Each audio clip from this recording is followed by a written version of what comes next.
Yeso andikusiye nyangwe zorema kusvika mandiropafadza. Yeso andikusiye nyangwe zorema kusvika mandiropafadza. Yeso andikusiye nyangwe zorema kusvika mandiropafadza. Yeso andikusiye nyangwe zorema kusvika mandiropafadza.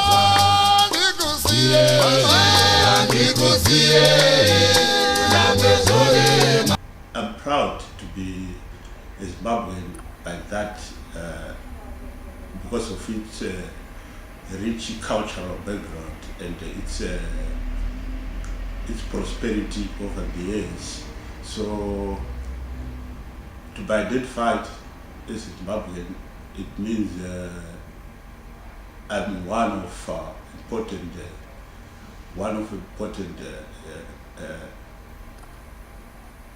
important tribes in the world, and I'm proud because Zimbabwe is also one of the best African countries in the world, which is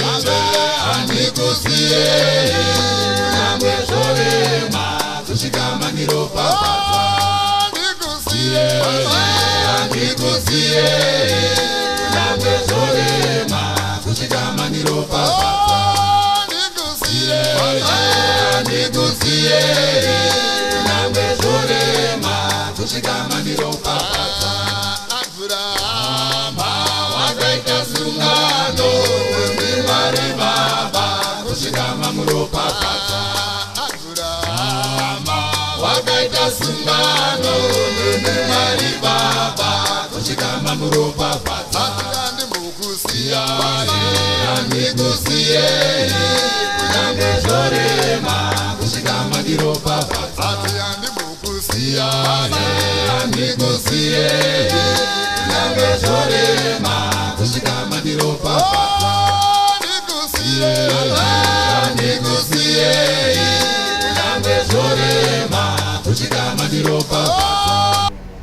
How would you explain it to the community what it is to be a Zimbabwean?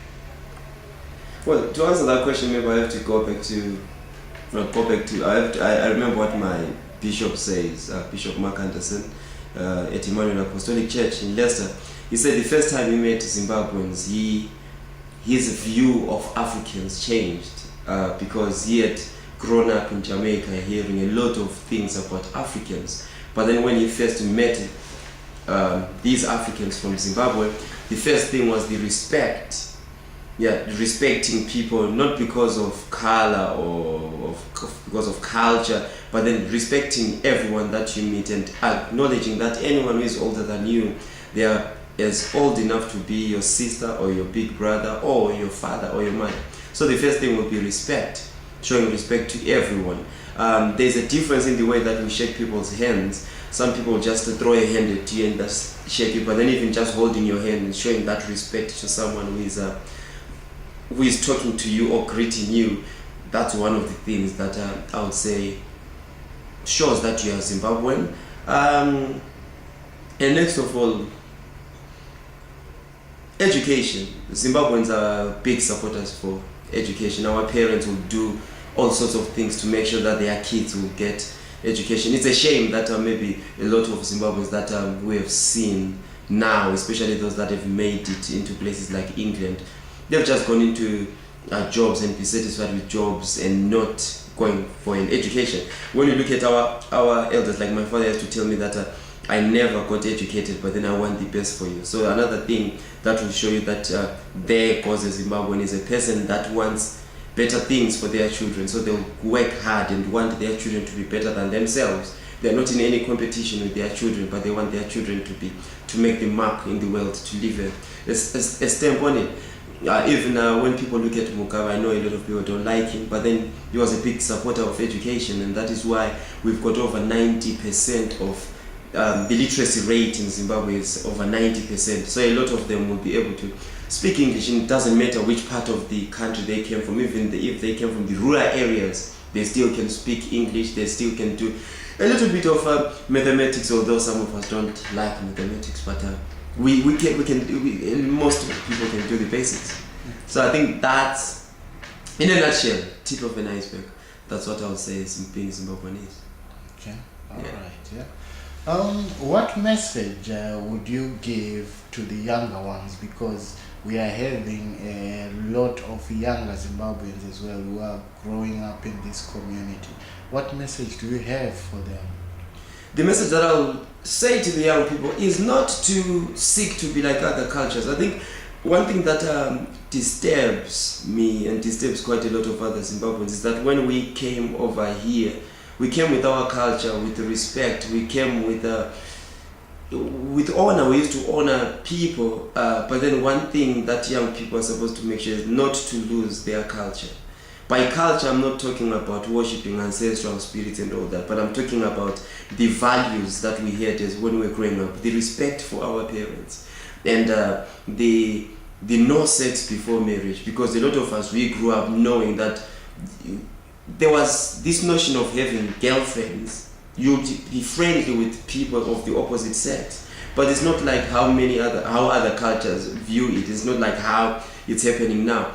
We had friends, but then it was clean play. But then now, since coming here, a lot of the young people, they pick up other cultures whereby there's a lot of sex before marriage. A lot of them are getting pregnant before they turn 16, before they attain an education, before they can even get a job. The young boys, before they can get a proper job, they are busy. They have already got children, or they're expecting a baby from somewhere. But then they need to make sure that they become grounded. I remember when we were growing up, it was about making sure that you are able to sustain your family before you can get into family life.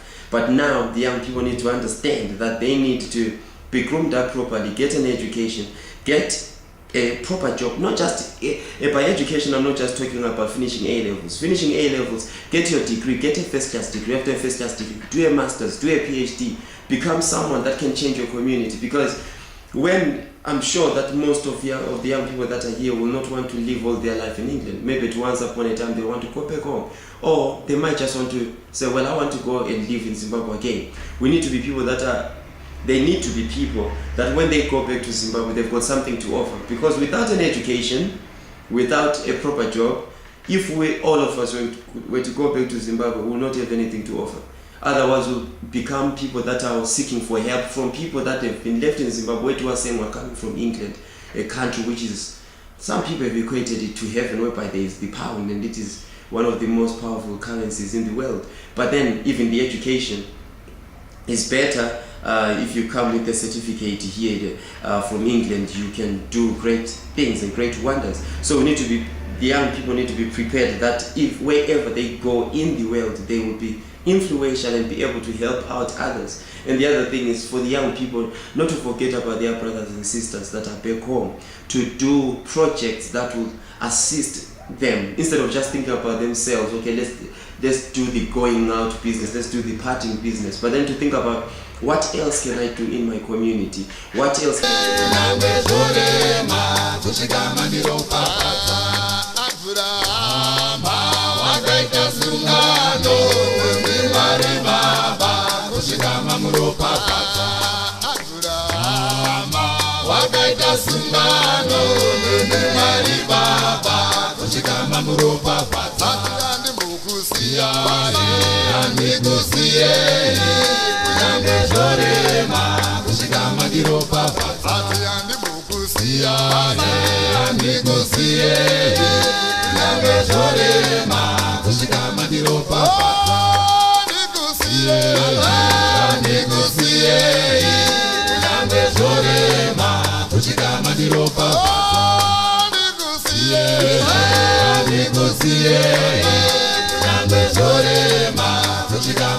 Papa.